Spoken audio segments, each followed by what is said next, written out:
Good evening student, कैसे हो आप सभी लोग। Welcome back to my YouTube channel. अच्छा, सभी लोग लाइव आ चुके हैं। चलिए, बहुत बढ़िया। आपने क्वेश्चनों की प्रैक्टिस की थी, ये बताइए। अच्छा, ठीक है। क्या बोल रही मोहित? मोहित, आप क्या कह रहे थे? अच्छा, कुछ रिमाइंडर थ्योरम। जी जी, आज अपन रिमाइंडर थ्योरम की बात करेंगे। जीरो और वैल्यू ऑफ पॉलिनोमियल में क्या डिफरेंस है? मैंने आपको प्रीवियस क्लास में बताया ना, जीरो और वैल्यू ऑफ पॉलिनोमियल। आपने लगता है रिवीजन नहीं किया, इस वजह से आपका डाउट क्लियर नहीं है। देखिए, मोनिका बोल रही है कि उन्हें अच्छे अच्छे समझ में आया, और आप कह रहे हैं आपको समझ में नहीं आया। ये कैसा हो सकता है? चलिए, मैं एक बार और रिवीजन कर देता हूँ, है ना, ताकि आप लोगों को और अच्छे से क्लियर हो जाए। ठीक है। मोहित कह रहे हैं सर समझ में आया है, लेकिन कुछ और एक बार आप रिवाइज्ड कीजिए। ठीक है, चलिए।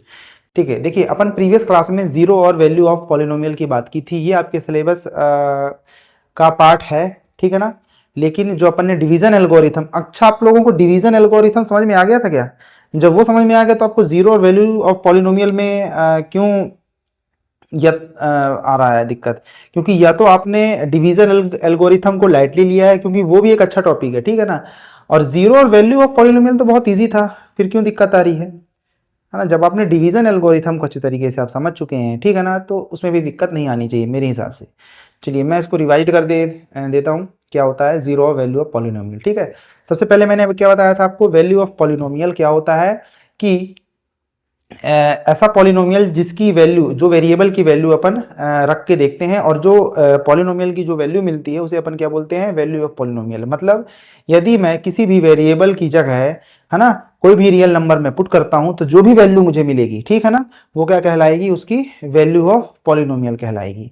जीरो ऑफ पॉलिनोमियल मैंने क्या बताया था कि भाई ऐसा पॉलिनोमियल जिसमें वेरिएबल x की जगह मैं एक वैल्यू पुट करूं और पूरे पॉलिनोमियल की वैल्यू जीरो हो जाए, ठीक है ना, उसे उसे मैंने क्या बोला था? जीरो ऑफ पॉलिनोमियल, ठीक है ना। अगर आपको चीजें समझ में नहीं आई है तो आप प्लेलिस्ट में जाइए, वहां उस वीडियो को दोबारा रिपीट करके देखिए, क्योंकि अब मैं वो चीज यहाँ पे नहीं बता सकता, पॉसिबल नहीं है। तो मेरी रिक्वेस्ट है कि आप जाइए और उसको एक बार, दो बार, तीन बार रिवाइज कीजिए, क्योंकि आप जो है टेक्नोलॉजी में हैं, ठीक है ना, आपके पास ये सुविधाएं हैं कि आप मेरी वीडियोस को दोबारा सुन सकते हैं, दोबारा देख सकते हैं, जितनी बार चाहे उतनी बार देख सकते हैं, ठीक है ना। हम लोग के पास वैसी सुविधाएं नहीं थी, ठीक है। तो वो आपको समझ में आ गया। चलिए, आज अपन जो बात कर रहे हैं रिमाइंडर थ्योरम के बारे में। रिमाइंडर थ्योरम ये आपका सिलेबस का हिस्सा नहीं है, मैं अगेन बता दूं। और ये भी बता दूं कि जो बच्चे 10th के बाद नहीं पढ़ना चाहते हैं, या मैथ्स को आगे नहीं बढ़ाना चाहते, या किसी भी कंपटीशन के एग्ज़ाम की तैयारी नहीं करना चाहते, या किसी भी पद में नहीं पहुंचना चाहते, वो इस लेक्चर को ना देखें, बंद कर लीजिए और आप जो है कोई और काम कर सकते हैं। क्योंकि ये लेक्चर सिर्फ उन्हीं बच्चों के लिए है जो अच्छा पढ़ना चाहते हैं, कॉम्पिटिशन की तैयारी करना चाहते हैं, IIT में जाना चाहते हैं। तो रिमाइंडर थ्योरम उन्हीं बच्चों के लिए, ठीक है ना। तो क्या कहती है ये थ्योरम? देखिए, सबसे पहले इस थ्योरम को समझने के लिए हम ये समझना पड़ेगा कि मैंने आपको क्या बताया था कि ये जो भी ये क्या लिखा हुआ है? px, ठीक है ना। ये क्या है? पॉलिनोमियल। ये एक पॉलिनोमियल लिखा है ना, और ये भी एक पॉलिनोमियल लिखा है, ठीक है। अब मैं क्या बोलता हूँ कि भाई आपको जो है px, है ना, को क्या डिवाइड करना है? gx से डिवाइड करना है, ठीक है। तो gx क्या होगा? मतलब ये वैल्यू, इसको अपन क्या बोलेंगे? इसको बोलेंगे डिवाइजर, ठीक है। और इसे क्या बोलेंगे अपन? डेविडेंड बोलेंगे, ठीक है ना। डेविडेंड, डेविडेंड, इसे थोड़ा स्पेलिंग आप देख लीजिएगा ना, हो सकता है गलत भी हो, ठीक है। इसे क्या बोलेंगे? डिवाइजर। इसे क्या बोलेंगे? डेविडेंड बोलेंगे, ठीक है। इतनी बात आई आपको समझ में? जो आपका जीएक्स है, मतलब जो आपका डिवाइजर है, ये क्या है? आपका लीनियर पॉलिनोमियल, क्योंकि इसकी डिग्री क्या है? 1, ठीक है ना। रिमाइंडर थ्योरम अभी फिलहाल के तौर पे लीनियर पॉलिनोमियल पे ही अपन सीख रहे हैं, ठीक है ना। क्वाड्रेटिक पॉलिनोमियल में अभी फिलहाल अपन नहीं सीख रहे हैं। क्यों नहीं सीख रहे हैं, मैं उसका कारण बताऊंगा, है ना। तो जो भी आपका लीनियर पॉलिनोमियल लिखा है, किसमें? डिवाइजर में, ठीक है ना। मतलब इस तरीके से x+1।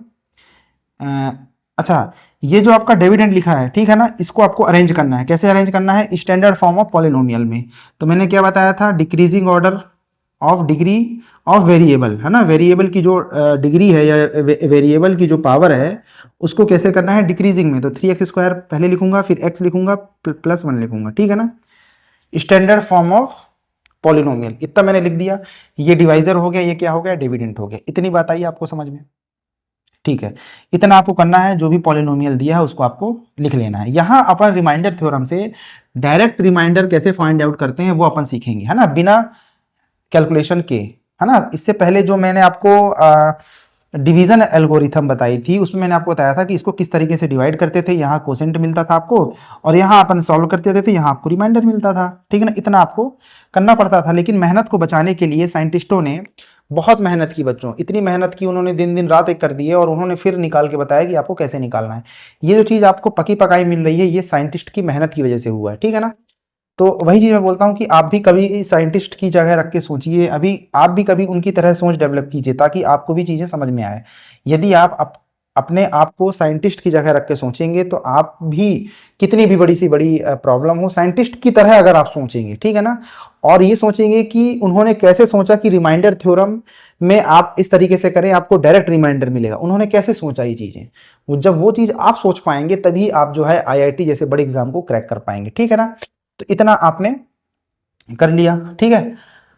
तो यहां पे अभी आपको मैंने बताया था कि जीरो, है ना, जीरो पॉलिनोमियल, है ना, जीरो ऑफ पॉलिनोमियल का कॉन्सेप्ट यूज होगा, ठीक है ना। और दूसरा कॉन्सेप्ट होगा वैल्यू ऑफ पॉलिनोमियल का कॉन्सेप्ट यूज होगा। कैसे?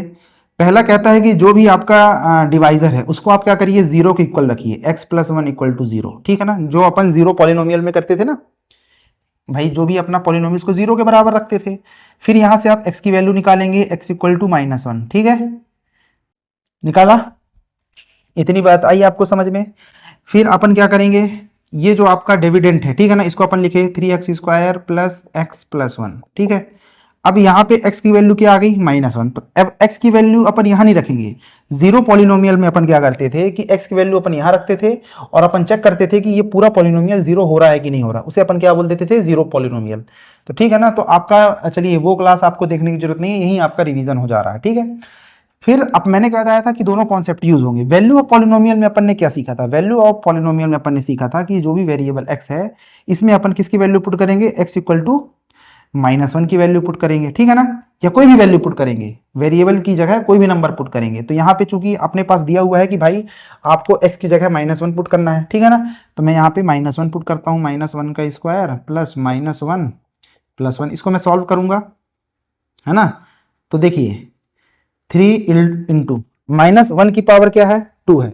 आप एक चीज याद रखिए, यदि कोई भी माइनस वाली नंबर्स है या माइनस वन लिखा हुआ है और इसकी पावर यदि क्या है, इवन है, तो आंसर का जो साइन आएगा वो क्या आएगा, प्लस आएगा। और माइनस में कोई नंबर लिखा है, ठीक है ना, साइन बता रहा हूं ओनली, है ना, साइन बता रहा हूं कि साइन क्या आएगा, और पावर और लिखी है तो जो भी साइन आएगा वह कैसा आएगा, माइनस आएगा, ये आपको पता होना चाहिए। तो यहाँ क्या है, पावर क्या है, इवन है, तो साइन आएगा माइनस का, यानी कि माइनस में जाएगा 3 और 1 है तो 1 ही रहेगा ये, है ना, ये हो जाएगा माइनस वन प्लस वन, ठीक है। अब -3 -1 क्या हो गया, -4 प्लस वन, है ना, और ये हो गया आपका माइनस में 3, ठीक है। सॉरी माइनस नहीं आएगा, पावर क्या है, इवन है, तो साइन क्या आएगा, प्लस का आएगा, तो इसको अपन ने प्लस कर दो, ठीक है ना। देखिए इस तरीके से गलतियां होती हैं, ठीक है ना। माइनस वन का स्क्वायर है तो आंसर क्या आया आपने को, प्लस में वन आएगा, है ना, और प्लस थ्री हो गया, माइनस में वन प्लस वन, तो ये हो गया 3 में से 1 होगा 2 और प्लस वन, तो ये हो जाएगा आपका 3। इसका मतलब ये है कि इसका रिमाइंडर क्या आ गया, 3 आ गया, है ना, सीधे सीधे देखिए आपने रिमाइंडर निकाल लिया। और यदि आपको ये चीज पता नहीं होती तो आप इसको पूरा डिवाइड करते, डिवाइड करने के बाद आपको जैसे अपन ने डिवीजन एल्गोरिथम में सीखा था उस तरीके से निकालते। तो कैसे निकालेंगे, पहले जो भी आपको लीनियर पॉलिनोमियल दिया है उसको आप क्या करिए, है ना, मैं आपको स्टेप लिखता हूँ। स्टेप 1 में आप क्या कीजिए कि जो भी लीनियर, है ना, पॉलिनोमियल लिखा है, ठीक है ना, इसको आप क्या करिए, जीरो के बराबर करिए, ठीक है ना। यहाँ पे स्टेप 2 में आप क्या करना है, find the value of x, ठीक है। और स्टेप आपको 3 में क्या करना है कि put the value of x बोल सकते हैं या वेरिएबल बोल सकते हैं, ठीक है ना। आपको यहाँ पे हर बार x लिख के नहीं दे सकता, t भी बोल सक देगा, y भी बोल देगा, कुछ भी बोल देगा, ठीक है ना। And find put the value of variable in किस पे, डिविडेंड पे, है ना, डिविडेंड, ये स्पेलिंग सही है क्या, देख लीजिएगा, स्पेलिंग में थोड़ा सा मेरे को कन्फ्यूजन है कि ई आता है कि यही आता है, ये थोड़ा सा मेरे को कन्फ्यूजन है, आप देख लीजिएगा, ठीक है ना। जैसे ही आप डिविडेंड पे करेंगे तो स्टेप फोर क्या हो जाएगी आपकी, है ना, given value is the reminder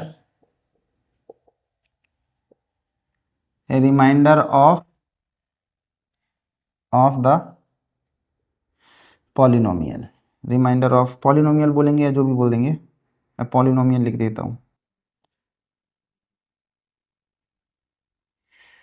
ठीक है ना, ऑफ द पॉलिनोमियल, ठीक है।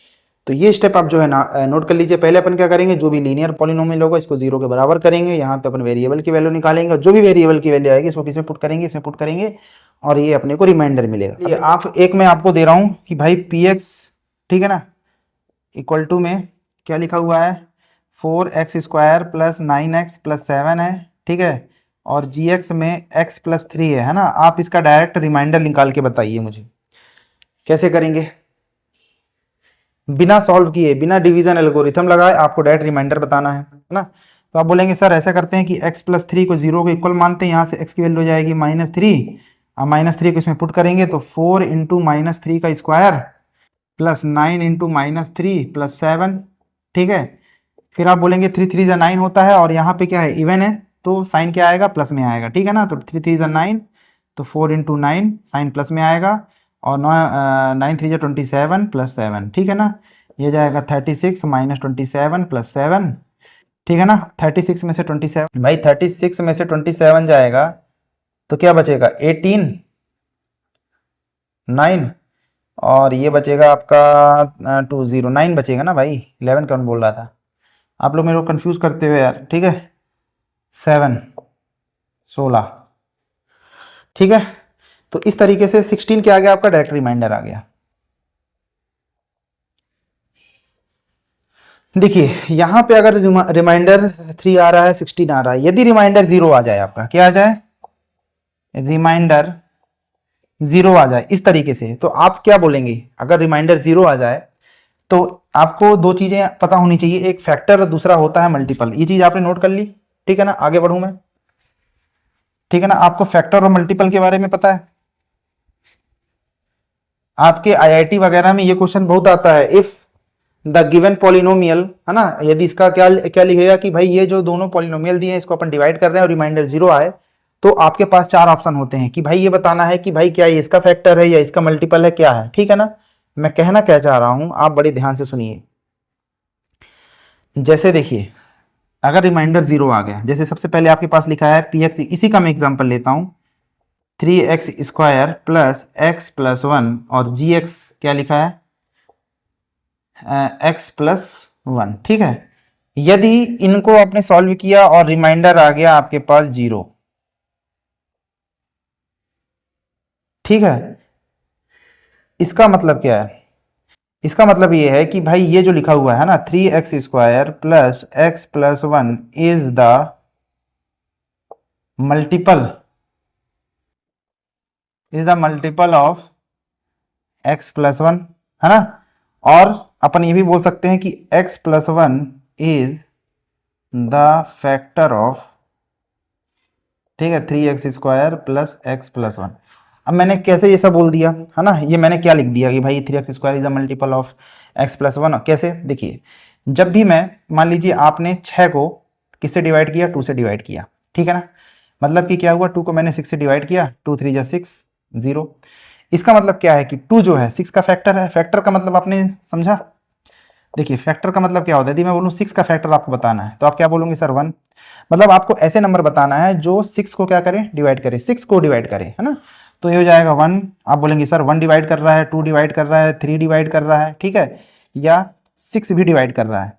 इसका मतलब क्या है कि यदि मैंने 2 को 6 से डिवाइड किया तो इसका मतलब क्या है कि 2 इज द फैक्टर ऑफ 6, ये मैं बोल सकता हूँ, क्योंकि रिमाइंडर मेरा क्या आ रहा है, 0 आ रहा है। यदि मैं मल्टीपल की बात करूं, ठीक है ना, 6 की, तो मल्टीपल क्या हो जाएगा, 6। मल्टीपल का मतलब क्या होता है, 6 की टेबल, है ना, 6 का आपको पहाड़ा, 6 12 18 24, ये क्या आ गया, इसके मल्टीपल्स आ गए। इतनी बात आई समझ में। तो मैं ये बोल सकता हूं कि क्या मैं बोल सकता हूं 6, यदि मैं 6 को मान लीजिए 2 से डिवाइड किया तो मैं ये बोल सकता हूं 6 इज द मल्टीपल ऑफ 2, नहीं बोल सकता भाई? 6 इज द मल्टीपल ऑफ 2 नहीं बोल सकता क्या मैं? यदि मैं ऐसा लिख दूं कि 6 इज द मल्टीपल ऑफ 2, इसका मतलब क्या है कि भाई 2 के पहाड़े में तो 6 आता है ना भाई। ये तो 6 का मतलब, मैंने आपको यहाँ पे फैक्टर और मल्टीपल के बारे में बताया कि बेसिकली फैक्टर क्या होते हैं, मल्टीपल क्या होते हैं। फैक्टर क्या होता है कि जो भी नंबर आपका लिखा है, ठीक है ना, वो जो नंबर आप ऐसे नंबर लिखिए जो 6 को डिवाइड कर रहे हैं, ठीक है ना। और मल्टीपल का मतलब क्या होता है कि जो भी नंबर्स आप मल्टीपल, जैसे मेरे को 6 का मल्टीपल निकालना था तो इसके मेरे को क्या चाहिए, टेबल। जो इसके टेबल्स में जो भी नंबर्स आएंगे वो उसके क्या होंगे, मल्टीपल होंगे। तो क्या 6 को मैं ऐसा नहीं बोल सकता कि 6 इज द मल्टीपल ऑफ 2, कि 2 की टेबल में 6 आता है, देखिए 2 है ना, 2 2 जा 4, 2 3 जा 6, तो मैं बोल सकता हूँ ना 6 इज द मल्टीपल ऑफ 2, ठीक है ना। तो नंबर्स के थ्रू आप ये देख रहे हैं कि जो बड़ा नंबर है ये इसका क्या है, मल्टीपल है, और जो छोटा नंबर है ये जो डिवाइड में लिखा हुआ है, जो डिविडेंड में लिखा हुआ है, ये क्या है, इसका फैक्टर है, ठीक है। तो इसी प्रकार में यहाँ पे अगर रिमाइंडर मेरा, अच्छा ये केस तभी होगा जब रिमाइंडर आपका 0 आएगा। यदि रिमाइंडर 0 नहीं है तो आप ये स्टेटमेंट नहीं लिख सकते। रिमाइंडर 0 आया तो मैं बोल सकता हूँ कि भाई ये जो ऊपर नंबर लिखा है ना, इसको मैं ऐसे लिख सकता हूँ 3x² प्लस x प्लस 1 और x अपॉन में x प्लस 1। तो जो ऊपर नंबर लिखा है ना, जो बड़ा नंबर किसको बोलेंगे, जिसकी डिग्री ज्यादा होगी।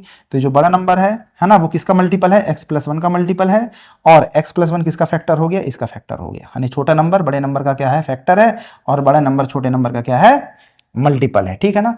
तो ये आपके जो भी कंपटीशन एग्जाम होंगे, आप डायरेक्टली उसमें पूछा जाएगा कि भाई ये बताइए, ये आपको कोई भी पॉलिनोमियल दिया है px इक्वल टू ये और gx इक्वल टू ये, तो यदि इसका रिमाइंडर 0 है तो आपके सामने 4 ऑप्शन देंगे कि भाई ये बताइए क्या 3x² plus x the multiple of, कौन सा आपको ट्रू एंड फॉल्स में पूछ लेगा, या सही उसमें पूछ लेगा, ऑब्जेक्टिव में पूछ लेगा कि भाई बताइए कि x plus 1 is the factor of 3x² plus 1 है कि नहीं है, 3x² is the multiple of x plus 1, या कुछ भी वैल्यू दे देगा।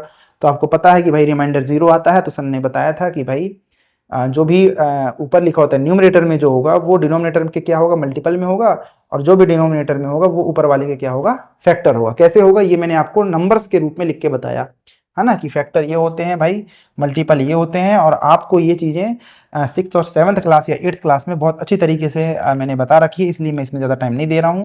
बस मैं आपको ये बताना चाह रहा हूँ कि भाई रिमाइंडर थ्योरम से सबसे पहली चीज़ आप डायरेक्ट रिमाइंडर निकाल सकते हैं।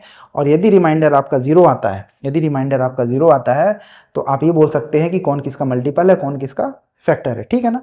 चलिए आज की क्लास अपन यहीं रखते हैं। ये आपका सिलेबस का पार्ट नहीं था, इसलिए मैंने इसमें उतना टाइम नहीं दिया, ठीक है ना। लेकिन आपको फिर भी पढ़ना है। तब तक के लिए यदि आपने चैनल को लाइक नहीं किया है तो चैनल को लाइक कर लीजिए, और अगर आपने चैनल को सब्सक्राइब भी नहीं किया है तो चैनल को सब्सक्राइब कर लीजिए। Thank you so much.